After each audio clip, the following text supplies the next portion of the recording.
बहुत समय पहले की बात है। शहर से दूर एक बहुत ही ज्यादा घना और बड़ा सा जंगल था। कुछ जंगल में कई जीव, जंतु और खतरनाक जानवर रहा करते थे। जंगल के बीचों बीच एक छोटा सा तालाब था, जिसका पानी जंगल के सभी जीव जंतु पिया करते थे। जंगल में एक चूहा भी रहता था। वो बहुत चालक और शरारती अंदाज का था। एक दिन की बात है, जब चूहा तालाब का पानी पीकर अपनी बिल की तरफ जा रहा था। तभी चूहे की नजर एक बब्बर शेर पर पड़ी, जो जंगल का राजा था। शेर तालाब के ही पास में एक पेड़ के नीचे आराम कर रहा था। शेर को देख चूहे के मन में एक शरारत सूझी और वह शेर के पास जाकर उसके ऊपर चढ़ जाता है। शेर के ऊपर चढ़कर चूहा खूब मजे से उछल कूद करने लगता है। कभी शेर के बाल खींचता तो कभी उसके कान में गुदगुदी करता। चूहे की शरारत से शेर की नींद खुल जाती है।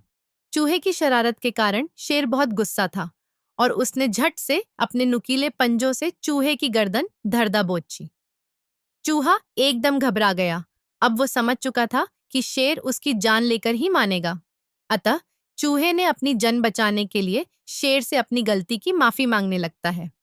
लेकिन शेर बहुत गुस्से में था, क्योंकि चूहे ने उसकी नींद खराब की थी। चूहा शेर से कहता है कि हे वनराज, कृपया करके मुझे जाने दो, मेरी जान बख्श दो। मैं सदैव तुम्हारा ऋणी रहूंगा। यदि तुम पर कभी कोई आपत्ति आएगी तो मैं तुम्हारी सहायता करने अवश्य आऊंगा। तुम इतने छोटे होकर मेरी सहायता भला कैसे कर सकते हो? और भला मुझे तुम्हारी सहायता की आवश्यकता क्यों पड़ेगी?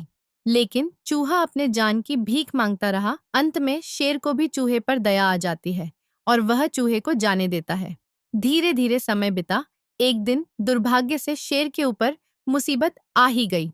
हुआ कुछ यूं, जब शेर भूखा प्यासा अपने शिकार के लिए जंगल में इधर उधर भटक रहा था, तभी वह शिकारियों के द्वारा बिछाए गए जाल में फंस जाता है।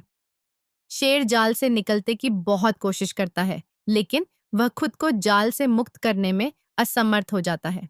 जब शेर समझ जाता है कि वह बुरी तरह इस जाल में फंस चुका है, तो वह जोर जोर से दहाड़ मारकर मदद की गुहार लगाने लगता है। संजोग से चूहा भी वही पास से गुजर रहा था। जब वो शेर की दहाड़ सुनता है, तो वह दौड़कर उसके पास जाता है। चूहा जब शेर के पास जाता है, तो वे देखता है कि शेर जाल में फंसा हुआ है। चूहा बिना देरी किए जाल को अपने नुकीले दांतों से काटने लगता है। थोड़ी ही देर में चूहा पूरे जाल को कुतरकर शेर को बचा लेता है। शेर चूहे की सहायता से बचा था, अतः वह चूहे को बहुत बहुत धन्यवाद देता है और अब दोनों बहुत अच्छे मित्र बन जाते हैं। शेर और चूहे की कहानी से क्या शिक्षा मिलती है?